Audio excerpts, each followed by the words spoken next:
Hey Rob, what's up? Hi Brian, how are you? How you doing? I was looking over my site, RockEyez, and you were right. 20 years. Oh, 2020, really? 2005, we did our first interview, and that was the first year that our site existed, That's crazy. right? 20 years. Unbelievable. Yeah. Oh Yeah, my God. I and know. I we mean, and we haven't aged a bit. no, especially Uh, without the hair dryer, you know. yeah, whatever. Cool. So let's get to the new single right away, Devil Inside. Uh, Yeah. comes out in 2 days. Yeah.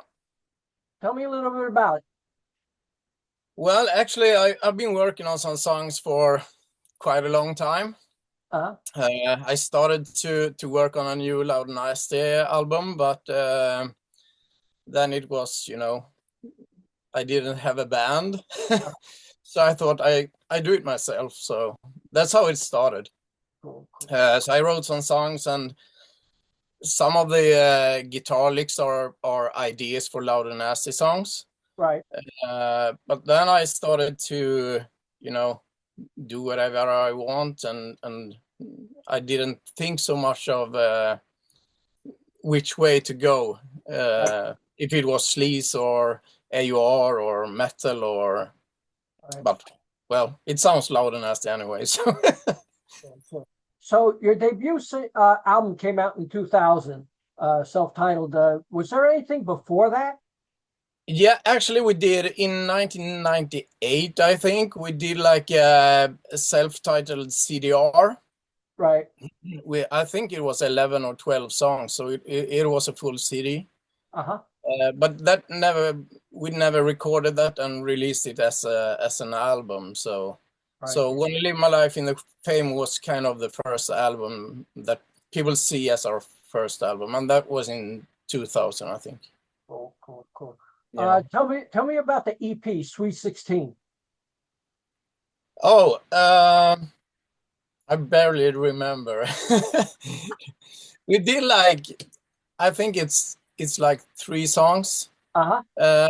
And later we did, because we recorded it in Strömstad here in Sweden. And that was supposed to be like a single before the next full length Right. Loud and Nasty. Uh-huh. Uh, but we didn't use those songs on the upcoming album, so Right. they were put away for a while, and then we used them on a picture disc we did a couple of years later. Too much Right. ain't enough. Uh, Yeah, so we did, but there was kind of new recordings on that one. So right. mm. And in 2002, you got signed to Perris Records or distribution or whatever way it went. Too much ain't enough. Yeah, Tell me how you hooked up with Tom. I think it was probably the teaser album. Uh, I don't remember how, but I think we had some contact over the internet. Right. And he had a lot of bands in that genre, Right. so we thought we sent him a CD, Uh-huh. and we've been in contact since then. So I still talk to Tom. He's a great guy, and he's like those guys. It doesn't matter where the wind blow, with their music. He's into the glam and sleaze and stuff. So. Right. So already in the early 2000, he was into that kind of music. So it was a Right. perfect fit for us. So Cool. And then in 2004, the teaser album came out on Paris too. yeah, That went over really well. All of the albums went over really well. yeah, I think so. And when we started Loud and Nasty, it was kind of in Sweden. It was kind of the power metal era. Right. Bands like Hammerfall, who started in the same Right. time, and so when we send our demos out to record labels and stuff, they were like, "Okay, is this some kind of tribute to the '80s, or is it a cover band, or is it?" They didn't know where to put it because you haven't seen Sleaze since the end of the '80s, I think so. Cool, cool, cool.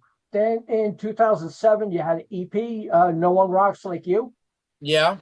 That And that was we had Key Marcello from Easy Action and Europe who mixed that album, and we also had Snowy Show on drums on that single. So right, yeah, cool, cool. yeah, And then in 2019, you had a single, Standing Strong. yeah, and that was I had an idea to get Loud and Nasty back together again. So we Right. did like a couple of songs and we released a single. And I thought, well, this is a beginning of a new era. Right. And then again, sometimes, I mean, we always been like three guys. Right. But sometimes three guys is two guys too much. So that's why I do a solo album now. So Cool, cool. So what from 2019 till now, what have you been doing? oh, I've been working with music all the time, but actually my main thing is I'm a tattoo artist, so I have my own shop here in Sweden. But I always been into the music and writing songs, so I have like maybe like 20 songs for Loud and Nasty on my hard drive, Right. but it's more like demos. Right. And I still have contact with Chris, who's actually tracking guitars on some of the songs on this almost solo projects. And he's playing guitar, the solo on Devil Inside. That's gonna be released on Friday. So cool, cool, cool. Yeah. Now, are you already working on? You said it's your solo project. Is there other songs ready to go too? Yes. And I don't know yet because my idea was to just put it out there instead of having it on my hard drive, so right.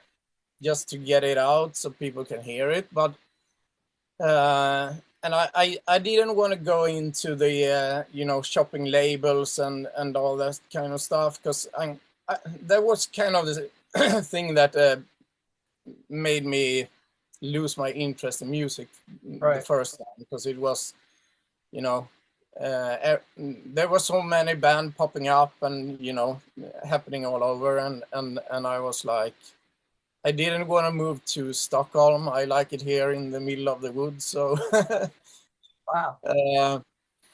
But then again, when I did those songs and I got I showed them for some people and I showed them for Perris, and he's like, this is good stuff, but my idea is to maybe to put out a single once a month during the year. And after that we see what happens. So cool. Will that be available? How streaming, download? How's it gonna go? CD? What? Yeah, both actually. So all the streaming platforms will have it. So it's Spotify and iTunes and Amazon and stuff. But then I don't know, when all the songs are out, maybe I put it all on an album or so. I don't know yet. So right, yeah, cool. Yeah. Wow. In the heights of Loud and Nasty, what kind of response did you get from the fans? I'm sure you got emails. Well, maybe there's no emails back then, but Yeah. letters. In the beginning of the emails. Yeah. Like it must have been wild in them days, like early 2005, 2007, 2009. What was the club scene back then? It was pretty crazy because I remember when we recorded the I Want to Live My Life in the Fame CD. We sent it to, I think it was Denmark, to print it. Right. And then I got I think it was an email from a guy who wrote, "What the fuck is this? What is this?" And then it was Andy, the singer in Nasty Idols. Yeah. Perris, yeah. So he was working at the CD factory. Oh. And he saw this CD, you know, called Loud and Nasty. And from Sweden, he was like, what is this? Because, you know, he was last out from the last era in Swedish sleaze. So that was pretty funny. But then again, when we started to play, we just put up our own shows. Right. Because there wasn't really a scene back then. There wasn't a glam scene or hair metal scene, you know. Right. So a couple of years later, I think this was in 2002 to 2004 or something. Right. Then you started to see all these kids coming with, you know, big hair and you know, like it was 87 again. Right. And we were like, I remember I told Chris that, oh my God, you're not the only one with big hair now. Look at the streets. Yeah. You know, there's a crowd coming up. And so we were, you know, really early out of the second era of the Swedish sleaze. So right. Now there wasn't many bands to go on tour with, or, you know, not even the American bands. Because I remember we did a tour in UK with Faster Pussycat. And that was kind of, you know, Faster Pussycat played more like industrial kind of vibe. Right. So that was pretty funny because when we, you know, went on stage, we played the type of music that the fans still wanted Faster Pussycat to play.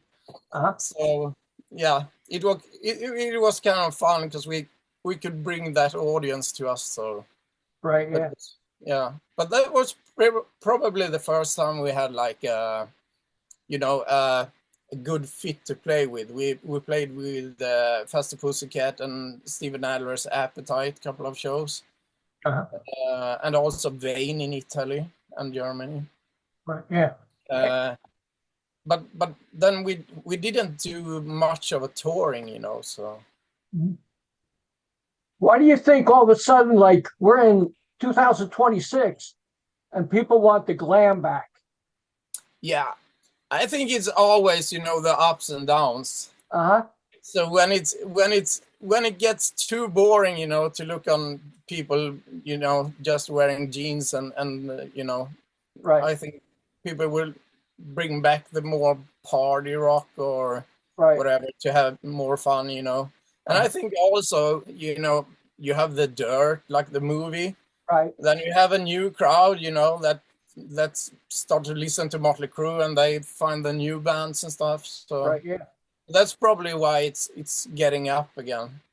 And that's like, I mean, for me, who's from the first era, it's I mean, I try to still listen to bands like Motley Crue and stuff, but I get disappointed every time he gets new music out because I'm like, oh, I'm so stuck in the 80s, you know. So, but I mean, they gotta do what I gotta do. But for me, it's and when Mick Mars isn't in the band, for me it's not Motley Crue anymore. And I think that's pretty much the same for many people. So that's why they find new bands, I think.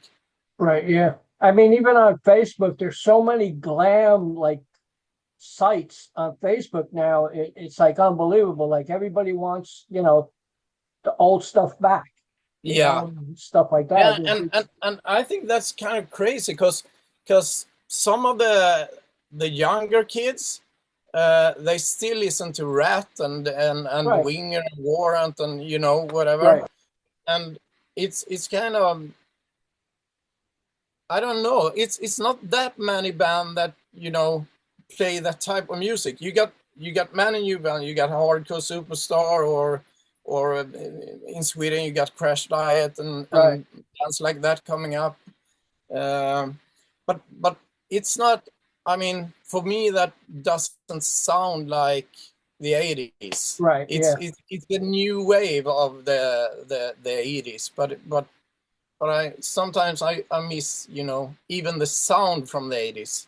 Because it's really, you know, it's so great produced, everything, and it's, you know, everything is, all bands sounds like Def Leppard instead of the first Motley Crue album.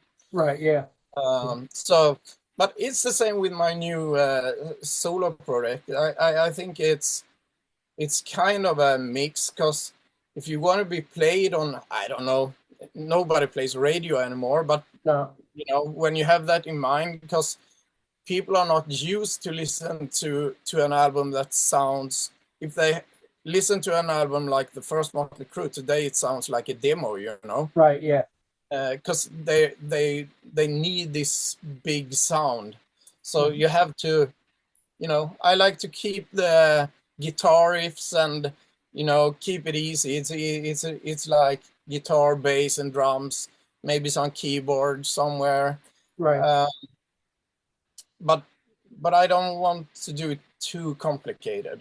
Right, yeah. I mean, rock and roll shouldn't be too complicated. Not in my case, anyway, because I can play it. Yeah, cool. Do you feel Crash Diet, Rest in Sleaze really put Sweden on the map? Well, I think that album was kind of the first album that that had like a record label in, you know, Right, yeah. pushing the album. Yeah. So I think that was pretty much, they had a bigger force, you know, than we got. We did everything ourselves. I mean, we did the cover and the album covers. We did the promotion. Right. We contacted the band to go on tour with. We even did our own pyrotechnics. Wow. It was like, you know, Kiss in the 70s. We did everything ourselves, you know, and we wrote the songs, and we produced it, and we, you know, even recorded it. It was like Chris was sitting in there and I was playing rec, you know. I didn't know what to do, but he told me, and, you know, that's how it worked. And I think that was a strength of Loud and Nasty as well, because you know, we did everything in our way, and we didn't, you know, listen to other what they did or in which way they went, or we just, you know, we did our own thing. So I think Crash Diet, Rest in Sleaze was the album that, you know, opened the bigger crowd, I think. But then again, it was, for us, it wasn't. I don't remember when we played with Crash Diet the first time. We did some shows in Stockholm, I think. But I don't think they had released that album then. So, yeah. Cool. A lot of bands don't want to be signed these days. They want to do everything independently because they got more control. Yeah, and I think it's a crazy world now when you come to music. And I know I had a band, you know, after Loud and Nasty called Danger. And we recorded a CD, but that was in that time when the CD went totally dead, you know. Right. And the streaming, you didn't know where to go because Spotify wasn't that, you know, that big. And you had Napster. So you know, that album kind of just, we released that and we were like, nobody's listening to this because we don't know where to put it. Yeah. So after that, it kind of went to all those streaming platforms. Right. So, and that also opened the doors for like every band in the world. So the competition went, you know, crazy. Cool. So I don't know today what to do with the music, because it's kind of sick that you first pay for doing a record, and then you put it on Spotify, and then you have to have a crowd on Facebook or on Instagram, and then you're gonna have the people over to Spotify, so that Mercedes and Spotify gets all the money. Right. Yeah. So it's, and do people really want CDs anymore? There's no CDs on your computer no more. There's none in your car. There's no. Where can you play a CD? Yeah, we have, you know, when we released that Danger album, I don't even remember how many, I think it's like 10 years ago. Right. Then it was in between, and then you had like the CD recorder still in the cars. Right, yeah. So we were like, yeah, we're gonna sell our CDs, but just on the gas stations. Uh-huh.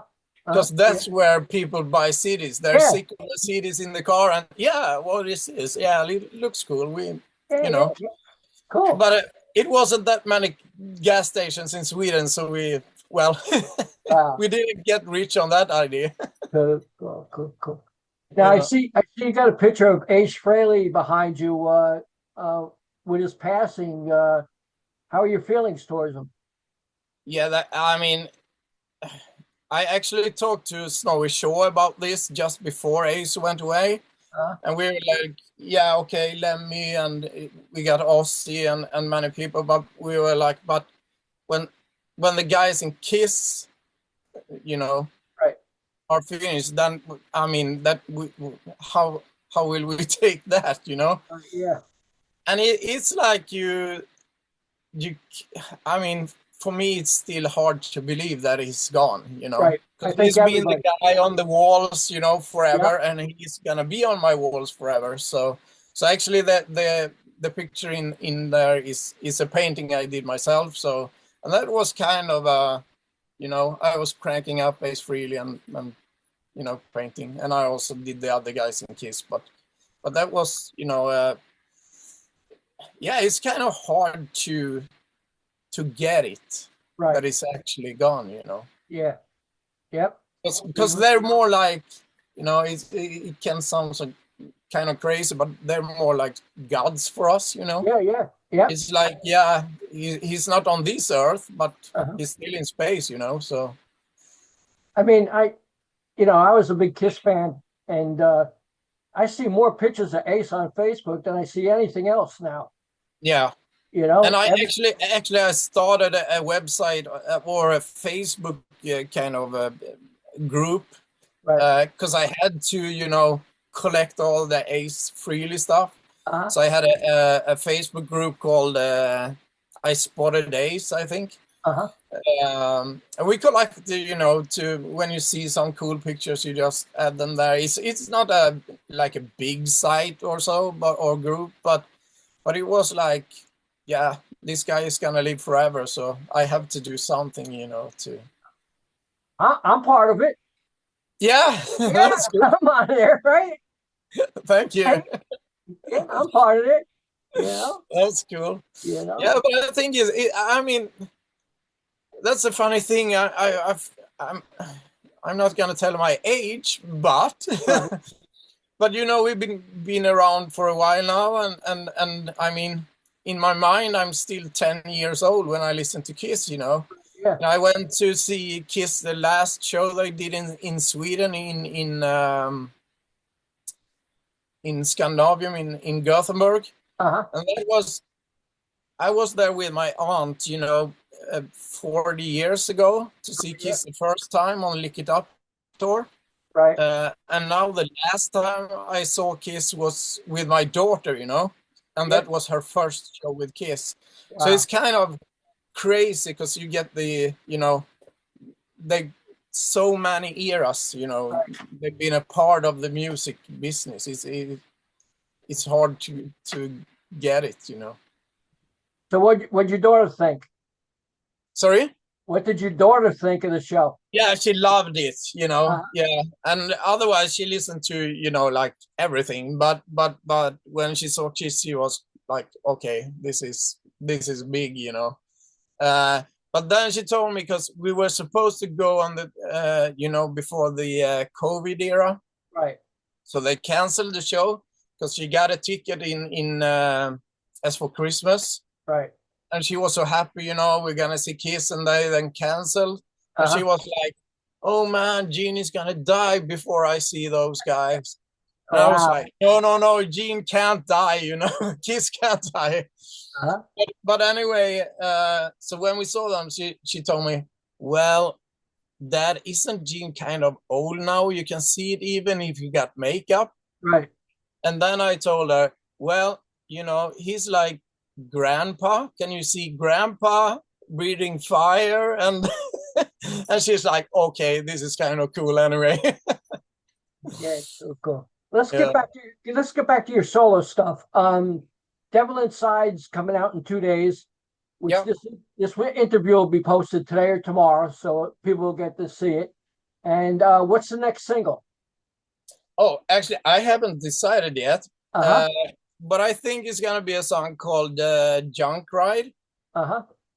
It's kind of a little bit faster. Uh-huh. Um, but it's kind. I think those song isn't written to be an album from the beginning. Right. So it will be, I mean, Loud and Nasty, you can, you have the vibe of an album, but those songs are kind of separate. So I think some songs people will say, well, it's kind of a Rat vibe, and the Right. next one is kind of Def Leppard, and you got, so I think it's more of this is a bit wider than when I wrote to Loud and Nasty. But anyway, when I play, no matter what song I play, people are like, wow, this is like the new Loud and Nasty. I'm like, okay, that's the same vocal, but yeah, I don't know. And I do the same kind of riffs, so it's the same riffs I did 25 years ago. So that's probably why. Wow. Is there any merchandise left for Loud and Nasty available? Not that much really. I got some t-shirts left, but I don't have that much. So, and I don't have I don't think I have all the CDs myself even. So, and I know Want to Live My Life in the Fame. I think it was on Discogs for like 800 pounds, I think. Yeah. But now people saw it, and now it's down again. But it's still, it's kind of hard to get those CDs now. So Yeah, I saw that first one. It was actually today for $150 on eBay. Oh yeah, that's how I'm gonna do. I'm gonna release a CD, put it in the cellar, and sell it 25 years later. Make a couple bucks, right? Yeah. Make a couple dollars, So, and how's your tattoo shop going? It's going great, actually. I've been doing it for 35 years now. Right. So, and as I said, it's like I got my shop in the middle of nowhere on the Swedish west coast. But I think it's the same as the music, that as long as it's, it's what I like, and I really live for it, and I got people coming from all over. So that's I'm blessed to do what I like to do, Cool. Yeah. When was the last concert you went to? Oh, actually, I was this Saturday. I was on Vandenberg. And Mats Levén is singing now. Right. And Return, the Norwegian AR band. So that was on, Rocknytt. That's a Swedish like online magazine. Right. They have like a yearly indoor festival. Right. Yeah. Cool. So that was the last show I was at, I think. Yeah. Cool. Is there any new bands that you listen to? Well, when we were supposed to record the teaser album, we sent the mix, the record to the mix, and we said we would like it to sound like the new Motley Crue. And we got it back, and it was, so big, so fat, and we were like, what is this? And they thought it was Motley Crue with the Jan Korobi, and the new album for me was in 1989. So it's kind of the same thing now, because I try to listen to new bands, but it's not that many bands that that really cut my and I'm like, if it sounds too much like another band, I'm like, yeah, then I like the original better. Yeah. But I heard the new what they call, I think he's the singer in Crash Diet now, I think Confess or Oh yeah. Yeah, I heard like a little vibe of that single, and it reminded me a lot of Hardcore Superstars, the Black Album. Right. And I like the Black Album with Hardcore Superstars, really great songs, and for me that was an album that was in that direction that I like the Swedish vibe, you know. Right. Yeah. I mean, So when I heard that Confess song or a sample of it, I was like, I thought it was Ade from Hardcore who had right. written the song, but I have no idea. But it sounded a lot like a Hardcore Superstar for me. So Right. so, Yeah. but that will be fun to hear that album because I like what I hear there. So. Oh, cool. I mean, in America, And I think Crash Diet got an album coming out soon as well. Yeah, they do. Yeah. Yeah. And they said they were going back to the roots, so that's probably gonna be something. I don't know. Every band says that. But sorry? Every band says that. Yeah, I know. Every band, no matter what, if you got 20 albums out, this new one is the best. Yeah. Right? But I think when you're working on something new, you're so into it, and it's gonna be like, yeah, this is gonna be the best, you know. Right. So I think everybody's speaking the truth, but years later they're like, well, maybe not. Cool. Well, but I Robert, think go ahead. Yeah, but I think it feels like it's kind of a new era again, who's popping up with those bands. Other than that, it's been a lot of more like AOR in Sweden than the last years. Right. And I had some projects as well. So, but I don't know. It's a good music scene in Sweden, I think. It's a lot of good music coming out. So, yeah. But other than that, I don't have that. I think there's a Finnish band, I think, called Temple Balls or something. Oh, yeah. I heard them. Yeah. Yeah. And I really like that album. Great songs, and I really liked it. That's probably the first band in many years that I was like, wow, this is cool. Yeah. I know there's none from the U.S. coming out that's good. You know, we're lacking.